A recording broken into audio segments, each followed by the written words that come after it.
Guys, നമ്മുടെ ഇന്നത്തെ വീഡിയോയിലേക്ക് എല്ലാവർക്കും സ്വാഗതം. ജോണ്ടിക്ക് പടം വര വളരെ ഇഷ്ടമാണ്.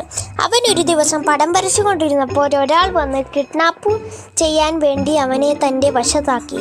എന്നിട്ട് കിഡ്നാപ്പ് ചെയ്തു കൊണ്ടുപോയി.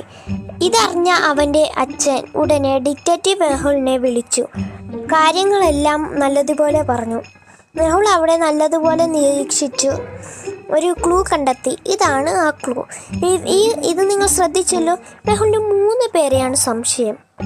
ഇതാണ് ആ 3 പേർ: രോഹൻ, രാഹുൽ, റാം. എന്നാൽ നിങ്ങൾക്ക് പറയാം ആരാണ് കിഡ്നാപ്പർ എന്ന് ആലോചിക്കും. നിങ്ങളുടെ ഉത്തരം കമൻറ്റ് രേഖപ്പെടുത്തുക.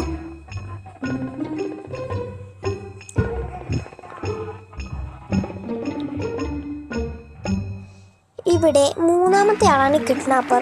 എല്ലാത്തിൻ്റെയും ആദ്യത്തെ അക്ഷരം വെച്ച് നോക്കുമ്പോൾ റാം എന്ന് കിട്ടും. അപ്പോൾ നമ്മുടെ ഇന്നത്തെ വീഡിയോ ഇത്രയുള്ളൂ. അടുത്ത വീണ്ടും കാണാം. അതുവരെ good bye. Please like and subscribe.